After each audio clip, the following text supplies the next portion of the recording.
दोस्तों, भारत का दोस्त इजराइल एक बार फिर से आक्रामक मोड में है तो दूसरी ओर मुस्लिम देशों ने ऐलान कर दिया है कि एक हो जाओ। और दोस्तों, इसके बाद अब ईरान और इजराइल के बीच तनाव 7वें आसमान पर पहुंच चुका है। इजराइल ने कहा है कि छेड़ोगे तो फिर छोड़ेंगे नहीं। तो वही दोस्तों, ईरान ने तुर्की के साथ मिलकर के सारे मुस्लिम देशों से कहा है कि तुरंत एक हो जाओ और इस बार इजराइल को बर्बाद करके ही दम लो। हालांकि दोस्तों, इजराइल कोई हवा का बुलबुला नहीं है। इजराइल की सेना ने सीरियाई क्षेत्र से इजराइल पर 6 रॉकेट फायर किए जाने के बाद सीरिया पर जबरदस्त हमला किया है।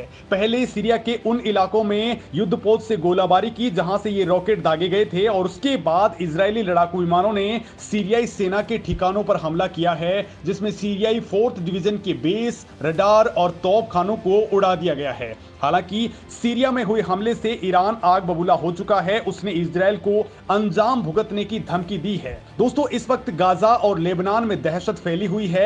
इजराइल के अटैक के साथ ही अरब देश सख्ते में आ चुके हैं।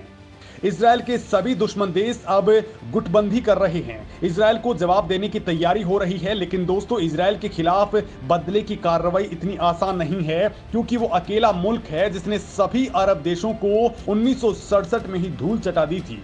और दोस्तों, उसके बाद कभी इनकी हिम्मत नहीं हुई कि ये उसकी तरफ आंख उठा करके भी देख सकें। दोस्तों, इजराइल और ईरान समर्थित चरमपंथी संगठन हमास अक्सर आमने सामने होते हैं और अब एक बार फिर से ये पूरा मामला उस अल अक्सा मस्जिद पर स्टार्ट हुआ है जो हर बार दंगे भड़काने के लिए कुख्यात हो चुकी है। इस मस्जिद में आतंकवादियों के छुपे होने की जानकारी के बाद इजरायली फोर्सेज ने यहां पर छापेमारी की थी, लेकिन रमजान के दौरान इस छापेमारी से फलस्तीनी गुस्सा हो गए और लेबनान और गाजा पट्टी में फलस्तीनी चरमपंथियों ने इजराइल पर रॉकेट फायर कर दिए, जिसके जवाब में इजराइल के जंगी विमानों ने गाजा में हमास के ठिकानों और दक्षिण लेबनान पर हमले किए। वहीं यरूशलेम में तनाव फिर से बढ़ गया है। यहां सैकड़ों फलस्तीनी नमाजियों ने खुद को मस्जिद में बंद कर लिया, जिसके बाद इजरायली पुलिस ने मस्जिद में बंद नमाजियों को रात में बाहर निकाला। दोस्तों, इस तनाव के बाद इजरायल के रक्षा मंत्री योव गैलेंट ने यहूदी त्योहार पासओवर के मौके पर वेस्ट बैंक और गाजा पट्टी से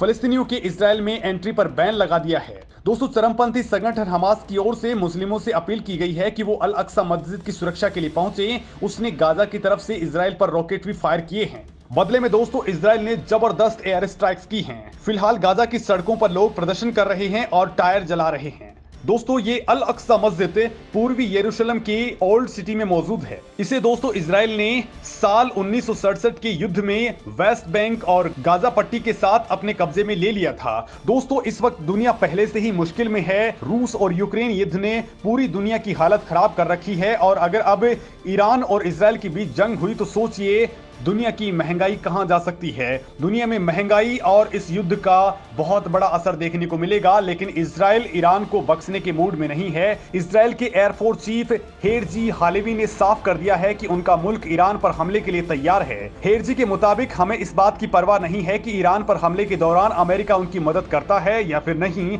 अगर वो साथ नहीं देता है तो भी अकेले ईरान को एटमी हथियार बनाने से वो रोक सकते हैं। इजराइल का आरोप है कि ईरान एटमी हथियार बनाने के करीब पहुंच चुका है। अगर ईरान न्यूक्लियर वेपन बनाने में कामयाब हो गया तो इससे इजराइल के साथ ही दूसरे मुल्कों की सिक्योरिटी को खतरा पैदा हो सकता है। लिहाजा ईरान को एटमी ताकत बनने से हर कीमत पर रोकना जरूरी है। दोस्तों, ईरान और इजराइल के बीच हालिया दिनों में फिर से तनाव में तेजी आई है। ईरान ने आरोप लगाया है कि इजराइल की एयरफोर्स ने सीरिया पर हमले किए हैं। इसमें ईरान के कुछ सैनिक भी मारे गए हैं। तो दूसरी ओर इजराइल का सवाल है कि सीरिया में ईरान के सैनिक क्या काम कर रहे थे।